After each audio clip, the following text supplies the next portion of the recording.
Many of you are probably wondering what on earth is happening at the moment over on the Hedera mainnet. And that's, of course, after 24 hours or so of news hitting every sort of different outlet possible, from Twitter across to Discord, of course, featuring words like hack and exploit. So for those of you who aren't up to date with what's been happening recently and are probably trying to access your hashpack wallets or your balances or liquidity pools or whatever you're currently doing, if it's on the Hedera mainnet, you'll probably find that you can't currently do that. And that's because the Hedera mainnet proxies, the individual node proxies, are currently all offline. This doesn't mean per se there's a bit of a distinction between the mainnet being offline and the proxies being offline. The mainnet is still functioning and achieving consensus. However, all of the proxies, the gateways from you to the proxy to the mainnet, are disabled. That middleman has been taken out. Therefore, you cannot speak or talk or send anything to the mainnet as it currently stands. We'll be looking through in this video what's actually happening to Hedera, what this exploit is and what it's affected, and the reactions from the developers across the Hedera ecosystem. Of course, on the Hedera status page, we can see here the mainnet network proxies have been disabled. Today, attackers exploited the smart contract service code of the Hedera mainnet to transfer Hedera token service tokens held by victims' accounts to their own account. The attacker targeted accounts used as liquidity pools at multiple DEXs that use the Uniswap v2 derived contract code, which is every single DEX that currently exists on Hedera, apart from 𝗟𝗚𝗡𝗞𝗦, which of course uses smart nodes. However, we're still unsure, or the community's unsure, as to whether or not 𝗟𝗚𝗡𝗞𝗦 would have also been affected, and the same goes for the likes of SourceSwap. I'll delve into that in a second. Ported over to the Hedera token service, this includes Pangolin, SourceSwap, and HeliSwap. When the attackers moved tokens obtained through these attacks over the Hashport bridge, the bridge operators detected the activity and took swift action to disable it. The Hedera community, including Swelds Labs, the hbar Foundation, LimeChain, Pangolin, SourceSwap, and HeliSwap teams worked together to investigate the attack, and therefore to prevent the attacker from being able to steal more tokens, Hedera turned off mainnet proxies, which removed user access to the mainnet. The team has identified the root cause of the issue and working on a solution. Once the solution is ready, Hedera council members will sign transactions to approve the deployment of code on the mainnet to remove this vulnerability in its entirety, at which point mainnet proxies will be turned back on, allowing normal activity to resume. So that's where we are currently today. Let's go slightly back in time to see what's been happening. So SourceSwap Labs, HeliSwap, Hashport, and Pangolin all immediately jumped onto Twitter when they were kind of alerted as to what was going on, that an ongoing exploit has hit the Hedera network this morning, which was yesterday. The exploit is targeting the decompiling process in smart contracts. At the time of writing, attackers have hit Pangolin and HeliSwap pools containing wrapped assets. They are mainly targeting USD derivatives, so USDC or USDT, presumably because it's quite easy for them to do so. We are unsure if all other HTS tokens are also at risk, i.e. every token on Hedera other than hbar itself pretty much. Any native token should be secure, but any ported or HTS tokens potentially could have been at risk. We are all actively investigating and are in talks with other DEXs on the network to try and look for ways to mitigate this vulnerability. There have been no reports of SourceSwap users, though, at the moment having their funds stolen, but as a precaution, we would encourage everyone to withdraw liquidity immediately. Safety first. So we saw this across the ecosystem. People were flocking to the different DEXs they were using and pulling liquidity, and that can be seen over on the likes of DeFi Llama. We saw drops of up to 30% across Hedera in terms of liquidity being provided, but of course, safety first. I summarized some of this in a quickfire tweet saying Hashport network has noticed some irregularities and paused the service. HTS tokens will be frozen in place. We'll come on to that in a second. SourceSwap and Pangolin, as well as HeliSwap, recommended withdrawing liquidity and unstaking tokens for the moment until resolved. And Stader hbar also froze the hbarX smart contracts and tokens to prevent anyone losing their funds. This was then followed up by Hedera saying, in an abundance of caution and safety for users, after several hours, Hedera is turning off the network proxies on the mainnet, making it inaccessible. Hedera core is working through the smart contract irregularities and will re-enable proxies once it's been resolved. Right then, that's kind of a synopsis of what's been happening so far, but let's jump back to the timeline of events and see where this all first started.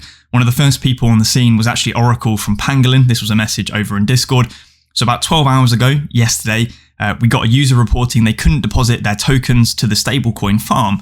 they began to realize this wasn't actually a mistake from their end. The contract, for some reason, wasn't letting them do this. You might ask, deposits minus withdrawals should equal reserves, but there was clearly an error with the math. Something didn't look right. When they then looked into it, they realized an account had drained 9,000 USDC and 9,000 USDT from that stablecoin pool. They then noticed the same thing on HeliSwap's DAI and USDC pools, which was around $2,000. So it looks like so far 20K had been drained from those different pools across Pangolin and HeliSwap.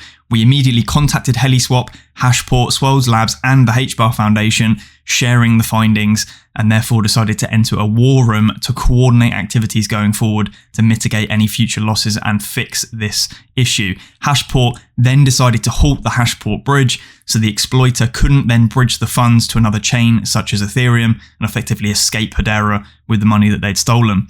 They then froze the Hashport tokens as well, so that they then couldn't even drain the pools and swap them for hbar. So this is the big thing. I was asking questions as well as to why, for example, SaucerSwap wasn't attacked. Now, there is potential that SaucerSwap uses a different HIP. It's Hedera Improvement Proposal in the contract. That's the only difference really between SaucerSwap, HeliSwap and Pangolin. So potentially they couldn't do something with that HIP. That may all be hearsay at the moment, and SaucerSwap could have been exploited.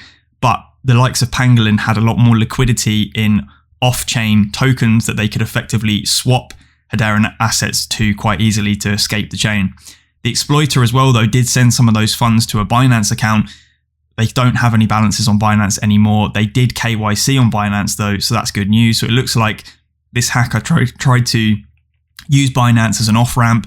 They actually had KYC'd one of their accounts that they used, and therefore they're in talks with Binance to, I guess, identify who this person is, and then hopefully, bargaining effectively going forward in order to get some of these funds back, if not all of them. Of course, it's going to depend on the jurisdiction in which this person, this hacker, actually resides. Of course, there'll be some countries that have got or won't have any involvement with parties for extradition or anything like that. Anyway, now we narrowed down the potential issue behind the exploit and are working closely with all relevant parties mentioned above. But like mentioned before, this wasn't a unique attack vector on Pangolin. They will let us know as they find out more. There's been a couple of different documents that have been going around. So we can see here the Pangolin Hedera exploits. If I sort of zoom in on this particular thing here, we can see that they were first alerted that something wasn't right. So we can see here again, 𝗟𝗏𝗏 at Pangolin, something's not good here, investigating some tickets about underflow issues and finding that some Hedera mainnet pairs have a higher reserve state than they do of token balance. For example, the USDC-USDT pair. Engineers started investigating this immediately. They were then jumping to Telegram to try and coordinate what was going on. They realized that stuff was disappearing. There were some critical points though. They weren't sure if the hack was, this was indeed 100% a hack or whether it was an issue with the smart contracts.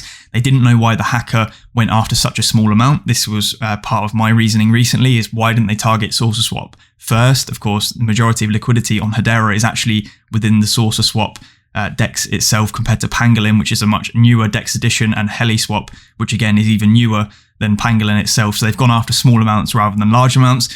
Why did they choose Heli and Pangolin? And also, what is the possibility the hack could be done again? 2 hours later, someone here, a Telegram message saying they took $100,000 more. So there's more money that has been missing as opposed to what was initially said in those Discord messages, which looked like 20K. They're now saying it's 100K more. I've seen some of the ETH addresses, which if you go to this ETH address here, it looks like it could be up to $175,000 to $300,000. I'm just not sure at the moment. I don't think anyone is the damage that has been done. The game was afoot, so we had to act quickly to shut things down. Number one priority was, of course, containment. So as again, reduce the attacker's ability to leave the Hedera ecosystem. Moving funds to Ethereum means the hacker had more options to cash out his or her ill-gotten gains. Therefore, we needed to lock down the amount the hacker could get access to and minimize damage to our users. That is why Hashport then decided to pause the hash bridge service immediately. Initial communication to Hashport 8 minutes after we found out the attack had resumed.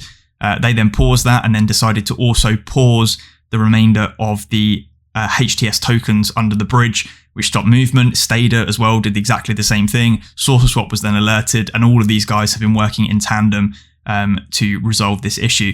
That then led to a chain of events, of course, with Hedera, where we currently stand now, of Hedera themselves deciding to pause or turn off all of the proxies for the Hedera mainnet, and therefore that means that you guys can't access anything currently on the Hedera mainnet. Now, For majority of the stuff, there's also a HeliSwap article which goes through similar stuff of what's actually happened here. Same chain of events that we'd seen previously, but of course lacking information as to how much has been stolen, what the actual exploit is currently. But it's the same thing. Support tickets were raised. Of course, Hashbridge was taken down by Hashport. Tokens were frozen. Stader froze ℟𝗏𝗡. Yada yada yada. All the DEXs asked people to withdraw liquidity immediately. What we can now see on the Hashgraph GitHub repository of the Hedera services is there is a new pull request taking place for cherry-pick pre-compile permission changes by some guy called 𝗟𝗘𝗙𝗘𝗥𝗥𝗔𝗟𝗦. So it looks like they are working through and pushing some different commits to the GitHub repository for Hedera. Potentially we are looking at a solution in the next, I don't know, 5, 10, 12 hours. Who knows at this point? As it currently stands, Hedera has been down for over 12 hours. And we will see how this plays out going forward. I will be releasing another video once we've got more details on exactly what the exploit was, how it all played out, the actual total damage to the ecosystem. But I just wanted to give you guys an update as to what is happening as it currently stands, which is you basically can't access anything. Majority of your funds, if not all of your funds, should actually be safe. All token balances inside Hashpack, so standard tokens such as hbar, are 100% safe. That was confirmed by the Hashpack team. I'll pull that up now. So we see here we've gotten confirmation from Hedera that wallets are not affected, neither are native tokens simply being held in your wallet. But of course, Hashport has frozen bridged assets, and then ℟𝗏𝗡𝗏 as well was obviously frozen, so you couldn't withdraw it from any of the pools. But those assets inside your wallets should be 100% safe. It was the liquidity that got withdrawn from those pools.